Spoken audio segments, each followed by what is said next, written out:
When you look at Indian society, and I mean really look at it, beyond the... Beyond the surface level stuff. Exactly, beyond the Bollywood movies and the political rallies, what do you actually see? Do you see a hierarchy of castes, something that's, defined by ancient scriptures, by birth, by ritual? Concepts of purity and pollution. Right. Or do you see a hierarchy of classes?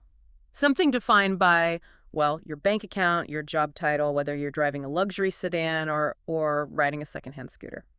It really is the ultimate sociological question, isn't it? Is your destiny written in the Vedas, or is it written in your ledger balance? That's it. That's the million-dollar question. Or, I guess in this context, the million-rupee question. It is. And, if you ask a random person on the street, they might tell you that, oh, the lines are blurring, that money talks and caste walks. Yeah, that's the common refrain. But for a sociologist, and especially for a UPSC aspirant who needs to write a really nuanced answer, the reality is, well, it's a complex, tangled mess of both. It's not a binary choice. Not at all. It's a collision. Yeah. A nexus. Exactly. And that is our mission today. We are going to try and unravel these complex, often overlapping worlds of social class in India. And this isn't just about, the rich versus the poor. It's so much deeper than that. It is. It's about the structural shifts that have defined modern India. And we're doing a deep dive that's specifically tailored for the Simplified UPSC by PPP audience. We're taking the textbook definitions and, well, dragging them into the sunlight of the real world. That's the plan. We're going to trace the evolution of this class structure from the muddy agrarian fields all the way to the air-conditioned high-rise corporate offices. We need to see how it fits into the syllabus, of course, but I think more importantly, how it explains the India that we all see around us every single day. Okay, so before we really jump into the heavy lifting, and trust me, there is some heavy theoretical lifting today. There is. I just have a quick and, a very humble request for everyone listening. Yeah.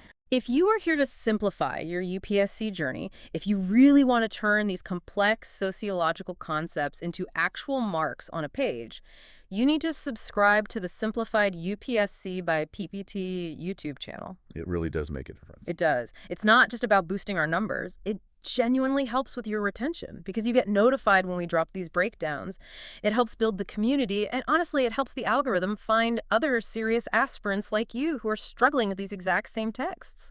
And look, if you find value in this deep analysis, if we save you 10 hours of reading by synthesizing this all into 1 hour of listening, which is the goal, then please consider supporting the team on Patreon. It keeps this high-quality content free and accessible for everyone. We put a lot of research into this, and your support, well, it keeps the lights on. It really does. And a massive, massive shout out to our existing supporters who make this deep dive possible. We appreciate you more than you know. We really, really do. Absolutely. And also, don't forget to like the video and leave a valuable comment. Let us know what clicked for you, or maybe challenge us if you disagree on a point. Yeah. It really matters for the community engagement. For sure. And what about the notes? Right. So for the materials we're discussing today, the notes, the practice questions, you can head over to the Telegram Publics channel. That's all free. But, and this is the pro tip, for organized access to the premium notes, the detailed summaries, extra PYQs, and model mains answers, you'll want to join the private Telegram library. I know they do that. Just DM the public channel to get the details on how to join. The resources there are, they're invaluable for structured revision. It's one thing to listen to us chat about it. It's another thing entirely to have the structured notes in front of you when you're revising 2 days before the exam. Precisely. Okay, housekeeping done. Let's get to work. Our primary text today is Essential Sociology by Nitin Sangwan, and we are laser-focused on Chapter 16, Social Classes in India. But we're not just sticking to Chapter 16. We're going to be pulling in threads from Chapters 13, 20, and 21. Because, let's face it, sociology doesn't happen in a vacuum. Not at all. You can't understand class without understanding caste, and you really can't understand either of them without looking at politics. It's all connected. And the mission here is synthesis. We are not just reading the textbook to you. That would be incredibly boring. We are taking that theory and applying it directly to actual UPSC mains questions, PYQs, from 2023, 2024, and even looking at the trends for 2025. We want to show you exactly how to apply this stuff in an exam setting. So let's set the stage. We talk so much about caste in India. It's the dominant narrative. Why do we need a whole separate deep dive on class? Isn't class just a a Western concept that was imported by the British? That is such a common misconception, and it's a great place to start. While the language of class might feel Western, words like bourgeoisie and proletariat, the reality of economic stratification is absolutely universal. And the lens of caste simply isn't enough anymore. It just isn't. You cannot explain the rise of the IT sector, the plight of the gig worker, or the farmers' protests solely through the lens of Brahman versus Dalit. It doesn't capture the full picture. Not even close. You have to look at economic factors. You have to look at land ownership, industrialization, and how those huge forces have created new stratifications that sometimes cut across caste lines and sometimes reinforce them. So if you only look at caste, you're seeing a black and white movie in a color world. That's a perfect analogy. We're trying to see the full color spectrum today. So we're moving from status, which is all about social standing, to economics, which is about wealth and power. Let's start with that theoretical foundation. When we say class, the two big names that always pop up are Marx and Weber. The Batman and Superman of sociology. You really can't escape them. You can't. And you need to know the difference. It's crucial for your answers. Yeah. Let's break them down. If you look at the Marxist view, it's very binary. It's very black and white. For Marx, class is defined strictly by your relationship to the means of production. The means of production. So that's the factories, the land, the machines, all that stuff. Exactly. The stuff that makes stuff. In Marx's view, you either own the factory or you work in it. You are the haves or you are the have-nots. The bourgeoisie or the proletariat. That's it. And Marx had this prediction. He predicted that as capitalism advanced, society would polarize into these two hostile camps. The middle would just disappear, swallowed up by the crises of capitalism. But I mean, just look at India. Does that really hold up? I mean, look around us. We don't just have billionaires and beggars. We have this massive, messy, sprawling middle. Shopkeepers, small farmers, government clerks, IT professionals, Uber drivers. And they don't fit. They don't fit neatly into owner or worker. Exactly. And that is why the strict Marxist binary often fails to explain the Indian reality. It is just too rigid. It's a useful starting point, maybe, but not the whole story. Not at all. Marx predicted polarization.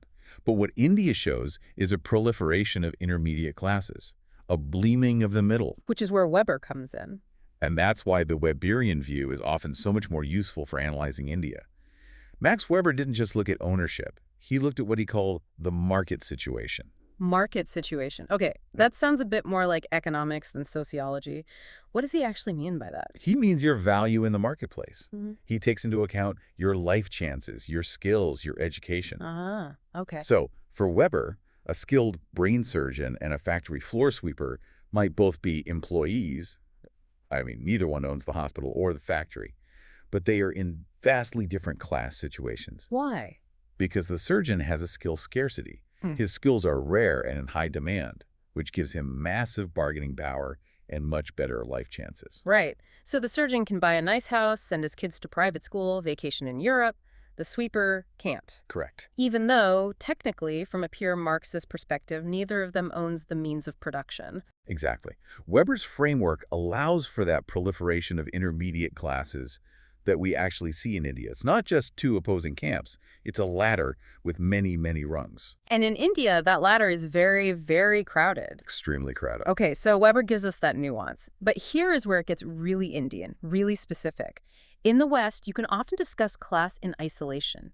In India, you simply cannot talk about class without talking about caste. And this brings us to the real aha moment for Indian sociology. You cannot treat class as an independent silo. It just doesn't work. In India, we have what is called the Caste-Class Nexus. The Nexus, it sounds like a sci-fi movie title, the Nexus of stratification. But what does it actually mean in plain English? It means they are intertwined like two strands of DNA. You can't separate them. Yeah. And to understand this, you have to look at André Beteille's Trinitarian view. This is a gold standard concept for your exam. Absolutely. If you're writing about stratification, you have to mention Beteille. He says stratification in India involves three things. Caste, which is about status. Okay, social honor. Class, which is economic. Money, property. And power, political influence. So, caste, class, and power.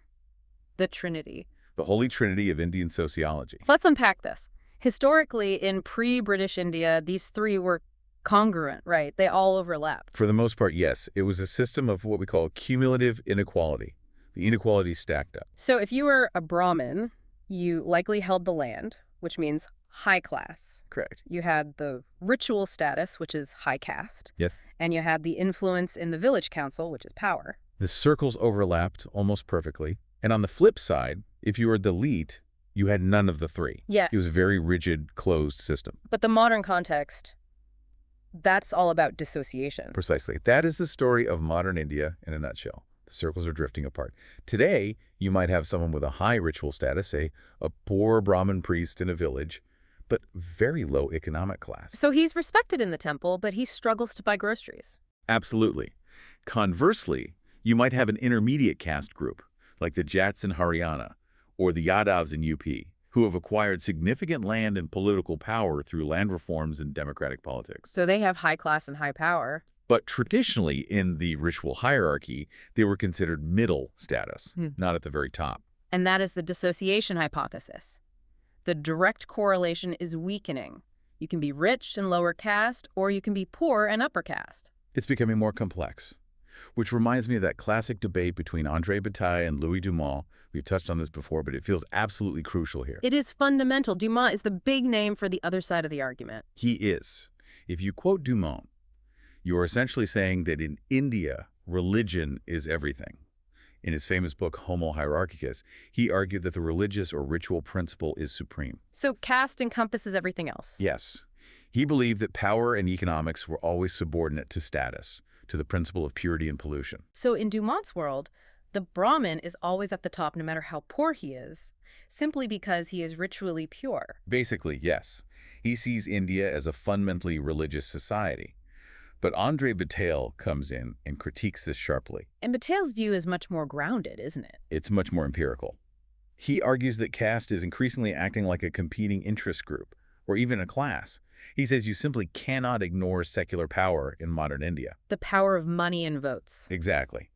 Today, a wealthy, politically connected lower caste leader has far more actual stratification power than a poor, isolated, upper caste individual. Beteille is telling us to look at the reality on the ground, the secular hierarchy, not just the ancient scriptures. So to simplify it, Beteille is the realist and Dumont is the idealist. That's a very good way to put it. Beteille is saying, look at the bank account and the vote bank, while Dumont is saying, look at the ritual. And for a modern administrator, which is what a UPSC aspirant aims to be, Beteille's view is often much more practical for understanding social dynamics and conflict on the ground. That is a perfect transition to the ground reality, literally, the ground.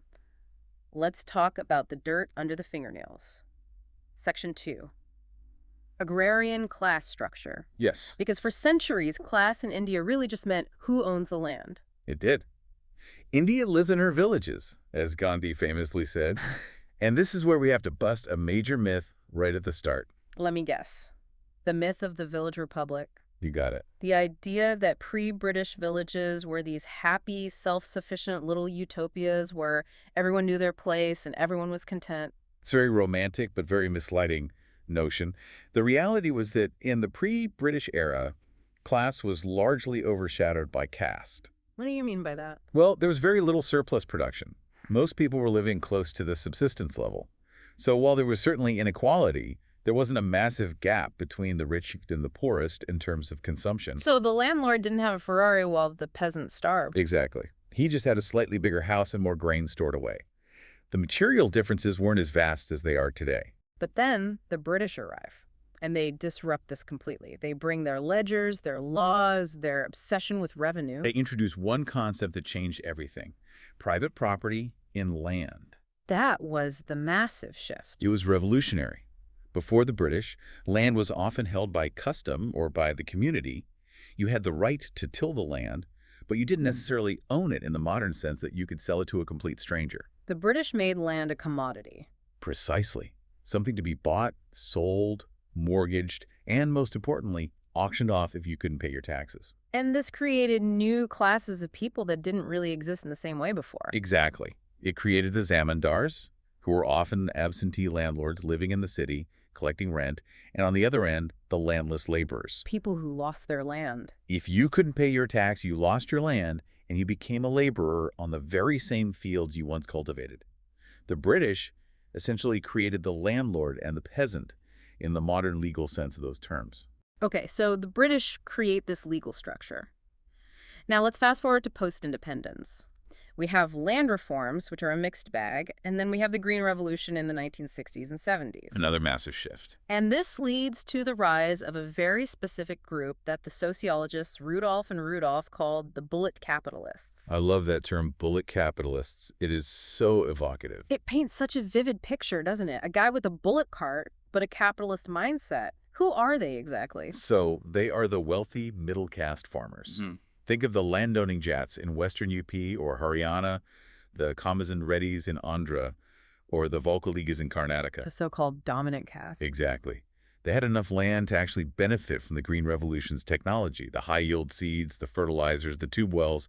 They were the ones who could afford it. And they used that new economic wealth to gain political power. That's the key. Economic power translated into political power, especially in a democracy where numbers matter. But why bullock? Why not tractor capitalists? It's a great question. Because it shows they are rooted in the agrarian reality. Unlike the old zamindars who lived in Calcutta or London and never saw their fields. Right. The bullock capitalist lives in the village. He might drive a tractor now, but he supervises the work closely. He still gets his hands dirty, so to speak. But he's a capitalist. Make no mistake, he is a capitalist because he produces for the market, for profit, not just for his family's consumption. Agriculture became a business. And this links directly to Utsa Petnik's Marxist view, right? She talks about this capitalist tendency in agriculture. Yes, Utsa Petnik is a prominent Marxist economist. She observed that agriculture was moving away from the traditional Jajmani system. That was the old system of exchange, right? It was a patron-client relationship based on mutual, though definitely unequal, obligation. The potter made pots for the farmer, and the farmer gave him a share of the grain at harvest. It was a kind of moral economy. It wasn't just a cash transaction. Yeah, there were social obligations. And the Green Revolution basically killed that. It replaced it with a cash nexus. A purely capitalist relationship. Farmers started hiring wage labor. It became a business.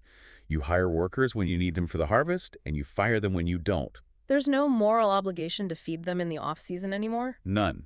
And this is what the sociologist Jan Breman calls the shift from patronage to exploitation. That's a powerful phrase, patronage to exploitation. So, given all this change, how do sociologists actually classify this agrarian world today? We can't just say rich farmer and poor farmer. That's way too simple for an answer. No, you need a framework. And the most famous one, the one you should definitely quote, is from Daniel Thorner. He provided a very famous tripartite division. And what I like about his framework is that he didn't use Western terms like upper class or proletariat. He used native Indian categories. Which makes it so much more authentic and accurate. He used the terms Malik, Kisan, and Mazdur. Okay, let's break them down. Who is the Malik? The Malik is the proprietor, the owner. But here is the absolute key to his definition. The Malik's defining feature is that he lives on rent or profit. He contributes capital and maybe management, but he does not work the land with his own hands. So manual labor is beneath his status. Precisely. He is the boss. Okay, and the Kisan? The Kisan is the working peasant. He owns a small plot of land, but unlike the Malik, he works on it himself, alongside his family. He's a self-cultivator. He is. He might hire a laborer during the peak harvest season, but he is primarily working his own land. He is the backbone of Indian agriculture. And finally, the Mazdur. The laborer. The Mazdur is landless. Or he owns such a tiny, unviable strip of land that he can't survive on it. So he has to sell his labor power to the Malik or the Kisan just to eat. He works for wages. So it's about the relations of production. Thorner's point was that these relations, who hires whom, who works for whom, are what truly define the rural class structure. It's interesting how different that is from, say, Lenin's framework when it's applied to India. Lenin had 5 groups, right? Yes. Lenin's framework was a bit more granular. He talked about landlords, rich peasants, middle peasants, poor peasants, and landless laborers.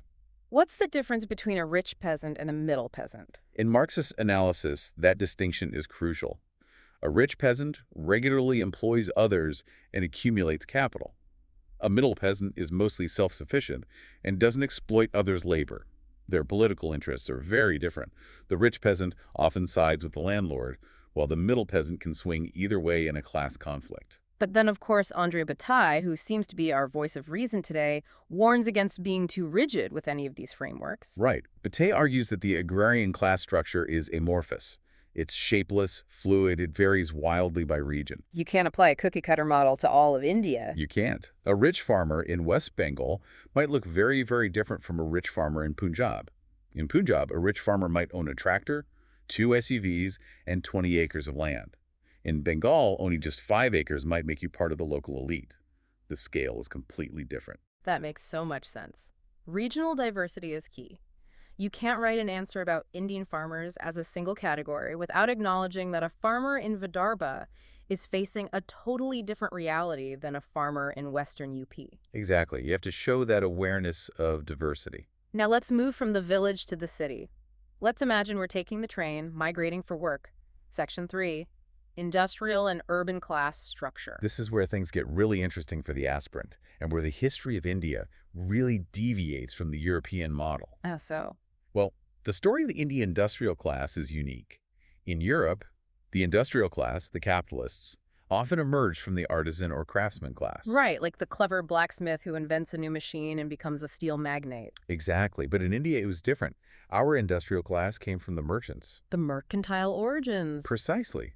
Communities like the Parsis, the Marwaris, the Benayas, these were communities that were already traders and moneylenders, and they collaborated with British capital. So they made money in trade opium, cotton, jute, and then transitioned that capital into industry. Yes, and that mercantile DNA is still visible in a lot of Indian business culture today. It's often very finance-oriented, very family-controlled. But when we look at the urban workforce today, the people actually working in the cities, there is one distinction that matters more than anything else.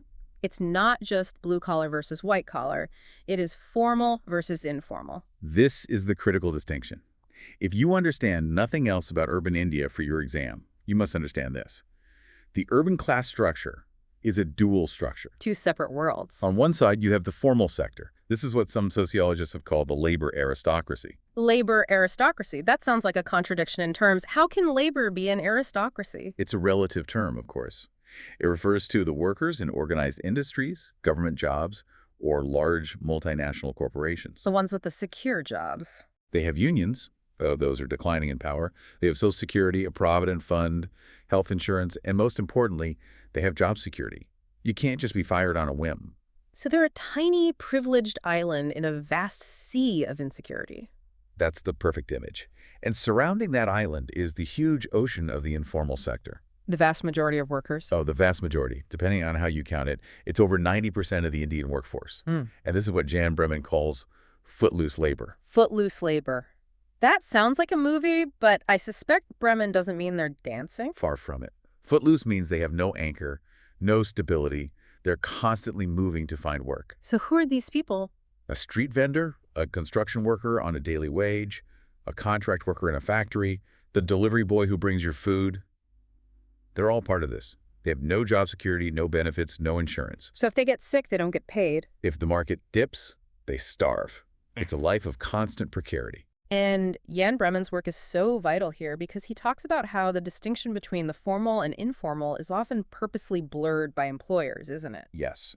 And this brings us straight to the impact of 1991 liberalization. The whole economic model shifted. We moved from state-driven socialist industrialization to a market-driven growth model. And the result of that for labor was the informalization of the formal sector. That is the key phrase you must use in your answer. Informalization of the formal sector. What does it mean? It means that even the big formal companies, the car manufacturers, the IT firms, started hiring contract labor for jobs that were once permanent. Why would they do that? It's simple. To avoid labor laws. To avoid paying benefits, pensions, and Social Security. To have a flexible workforce you can hire and fire at will. So the class structure itself shifted. You end up with a shrinking core of permanent protected employees. And a ballooning periphery of contract workers doing the exact same job for half the pay and zero security. So the aristocracy is shrinking, and the footloose crowd is growing. That leads us directly to the physical manifestation of this inequality in our cities. The slums. Yes. We have to talk about the work of Oscar Lewis. Oscar Lewis was an American anthropologist who studied slums in Mexico, but his theory became very famous and very controversial in India. He introduced the concept of the culture of poverty. This is a really controversial one. He argued that poverty isn't just a lack of money. He said it creates a unique subculture. A subculture of what? A resignation to their fate, a lack of long-term planning, a focus on immediate gratification. And he argued that they pass this on to their children generation after generation. So he was basically implying that people are poor because they have a poor mindset that keeps them trapped. That's the core of it. Well, it sounds remarkably like victim blaming. You're poor because you don't have a growth mindset. And that is exactly the critique that was leveled against him. In the Indian context, most scholars argue that Lewis is flat out wrong. How so? They argue that slums in India aren't necessarily traps of hopelessness caused by some deficient culture. They're often dynamic entry points into the city. They are rational responses to a housing market that completely excludes the poor. So people in Dharavi, for example, are incredibly entrepreneurial. They're hardworking. They have long-term goals for their children. They aren't poor because of their culture. They are poor because of structural exclusion and lack of opportunity. And there's another major factor that breaks Lewis's theory in the Indian context: the nature of migration. We have what's called circular migration. This is crucial to understanding the urban poor. The worker often has one foot in the city and one foot back in the village. They work in the city to send money back home. Yes, and this prevents the formation of a unified urban proletariat class consciousness in the Marxist sense. Their identity is still split. So he might be a Mazdur in the city. But he identifies as a Jat or a Yadav or a Kurmi back home. His real social world is the village. He plans to retire to the village. So he doesn't fully invest in fighting for his rights as a worker in the city. This fragments the class consciousness. It completely fragments it, and it's such a key point for explaining why we haven't seen a massive unified labor revolution in India in the way Marx might have predicted. The identity is split. They are part-time workers, part-time farmers. Part-time urban, part-time rural. Exactly. All right, this is a perfect point to transition to the topic that everyone listening probably identifies with in some way. Section 4. The Indian middle class. This is the focus of our deep dive today because, let's be honest, if you're listening to a podcast about sociology in English for the UPSC exam, you are very likely part of this class. Middle class in India is absolutely fascinating, primarily because it is notoriously hard to define. It's not just an income bracket. You can't just say anyone earning between 5 lakhs and 20 lakhs a year is middle class. It's more of a state of mind, right? A consumption pattern. It's cultural capital as much as it is economic capital. It's about whether you buy branded clothes, whether you speak English with your children, whether you have a water purifier in your kitchen. All those things. But let's look at the history, which is key. B.B. Misra gave a classic analysis of its origins. He argued that the Indian middle class was a creation of British administration. How so? That's a very specific claim. Well, think about Europe. The middle class, the bourgeoisie, was born out of trade and industry. It was the shopkeepers and factory owners who got rich. The entrepreneurs. Yes, but in India, the British needed a class of people to run their empire. They needed clerks, lawyers, doctors, and bureaucrats. They couldn't bring enough Britishers to do all the paperwork. So they created an English-educated class of Indians to staff the lower and middle rungs of the administration. Exactly. So our middle class has its historical roots in service and bureaucracy, not necessarily in entrepreneurship. And that explains the obsession with government jobs? The Sarkari Nakri. It's in the DNA of the class origin. It is. The Babu culture. The desire for stability, a pension, social status. Ideally, yes. But post-1991, after liberalization, we see a split, a divergence. We now have the old middle class and the new middle class. This is a very important distinction to make in your answers. The old middle class is that Nehruvian middle class. They were savings-oriented, risk-averse, government job-seeking, and generally austere. They drove scooters and lived in government quarters. They saved up for years to buy a television. Right. Now enter the new middle class post-liberalization. The consumerist class. The consumerist class, private sector jobs, especially in IT, global aspirations. They measure their success by their consumption, which car they drive, which brands they wear, where they go on vacation. They live on credit cards, not on savings from a passbook. And this new middle class is very heterogeneous. It's not a monolith. It includes the creamy layer of OBCs who have moved up through reservations and education. It includes the traditional upper caste elites, and it includes an emerging rural middle class, the children of the bullock capitalists. But we have to ask a hard question here. What is their role in democracy? And this is actually a 2023 PYQ topic. It asks to elaborate the salient features and the role of the middle class in India's democracy and development. So what's the answer? Are they the heroes or the villains? Well, like with everything in sociology, it's complicated. Yeah. There are two sides to this argument. On the one hand, you can argue that the middle class acts as a watchdog. The conscience of the nation. They drive civil society movements. Think of the anti-corruption movements, the Anna Hazare days. They're the ones who demand accountability from the government. They use the RTI. But on the other hand, and this is a big but. On the other hand, they can be what some scholars call gadflies, noisy but superficial. Or worse, completely apathetic. There's a very strong critique that the new middle class has retreated into gated communities. The gated republic. Yes. They solve their own problems privately. They don't rely on the state. They have private electricity from generators, private water from RO purifiers and tankers, private security guards, private schools for their kids, private hospitals for their health. And because they don't use public services. They stop caring about the state of public services. They disengage from the voting process, or they vote only for their own narrow interests, like lower taxes or better roads to their gated community. That leads directly to the critique from Mahav Gadgil and Ramachandra Guha. They call this class the omnivores. That is a stinging term. It is brutal, but incredibly effective. Gadgil and Guha classify Indian society into three ecological classes.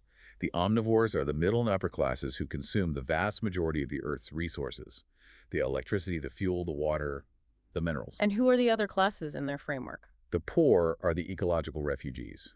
They are the ones who are displaced by the dams built to provide electricity to the omnivores. They are displaced by the mines dug to provide the metal for the omnivores' cars. Wow, so it completely reframes the middle class. Not as the heroes of development, but as the prime beneficiaries of environmental destruction at the cost of the poor. It is a powerful critical perspective to include in an answer.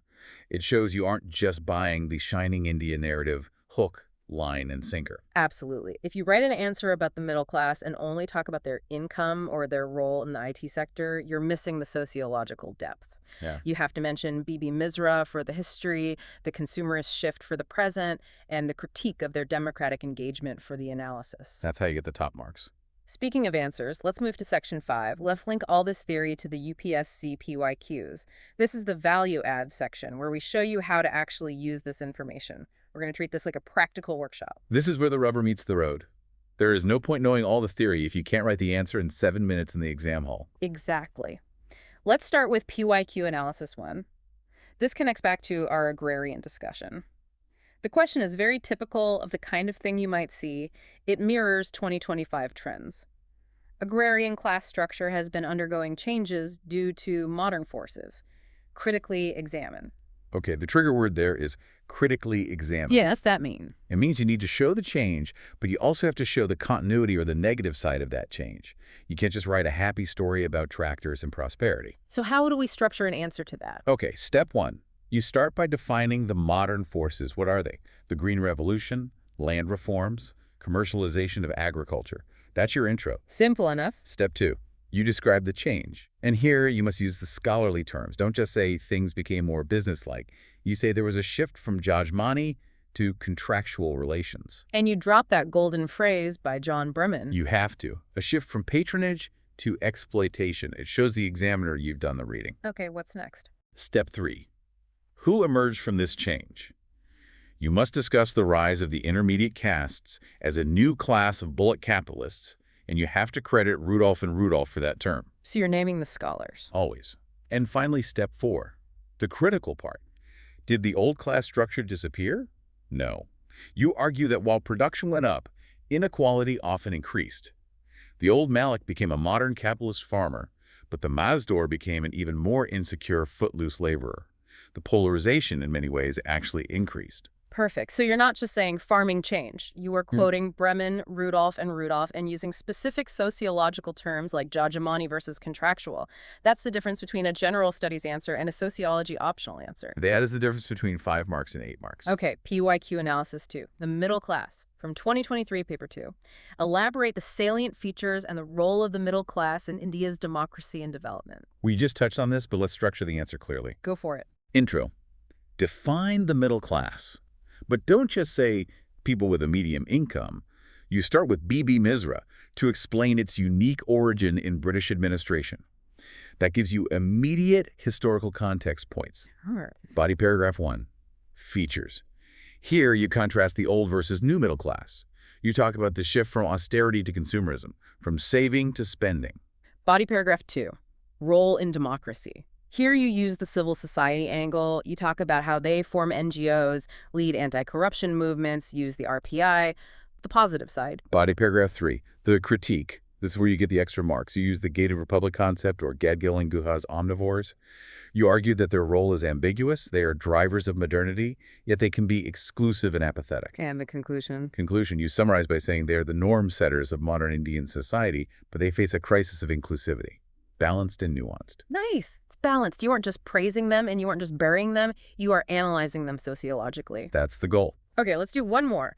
PYQ Analysis 3. This one on caste and status. From 2024, paper 1. Analyze the changing nature of caste as a status group. Ooh, this is a classic Weberian question in disguise. How so? As soon as you see the term status group, your brain should scream Weber.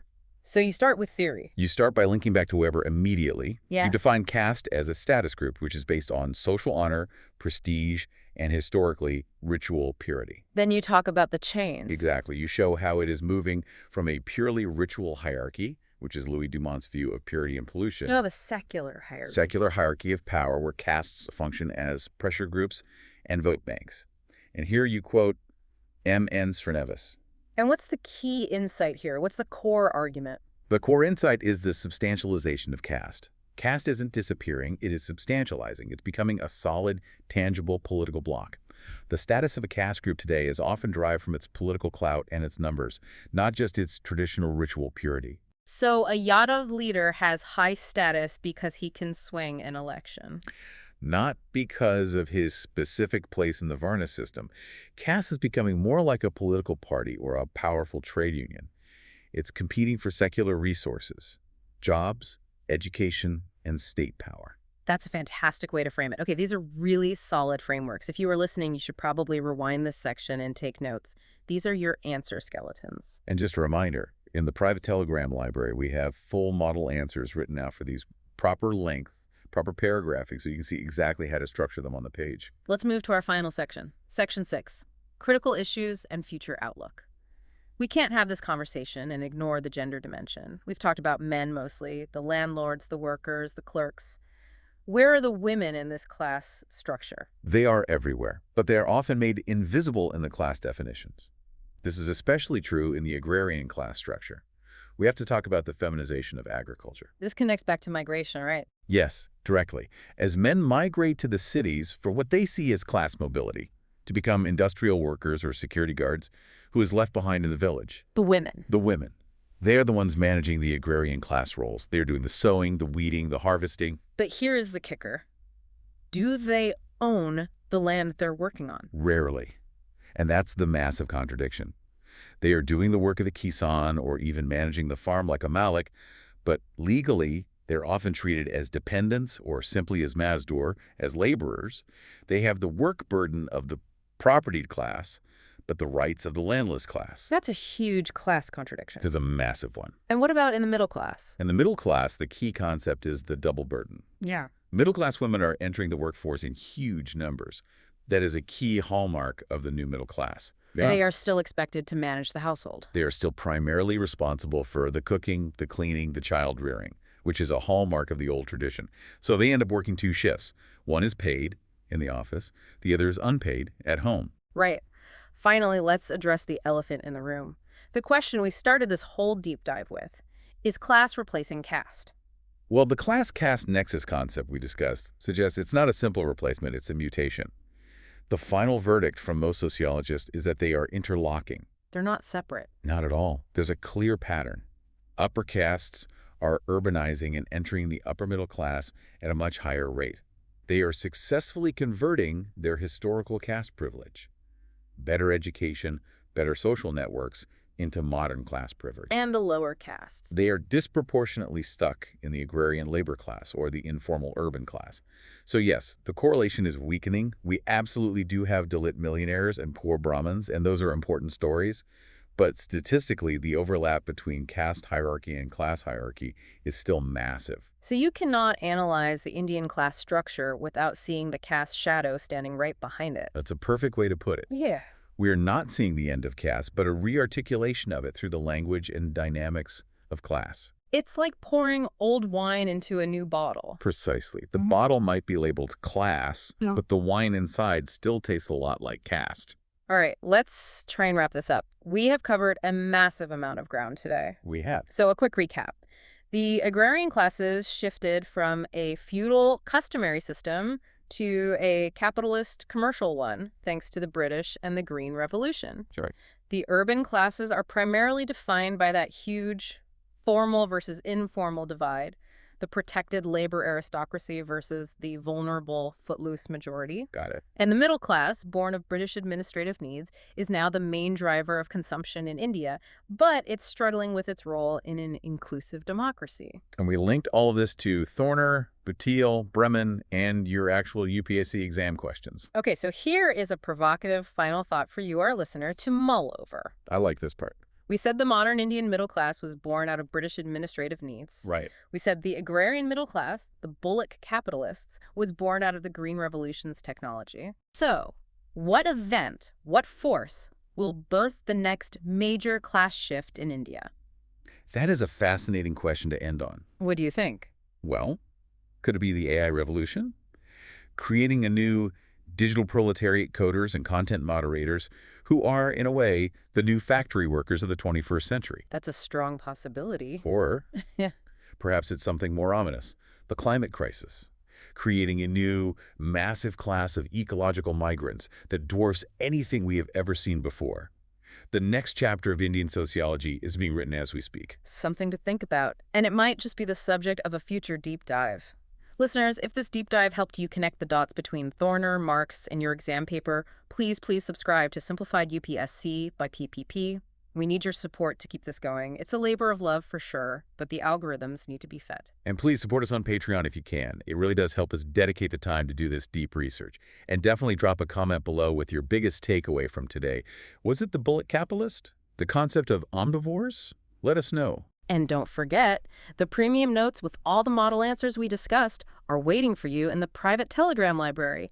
The link and all the details are in the public channel description. Keep studying, and more importantly, keep questioning the structures you see around you every day. See you in the next deep dive.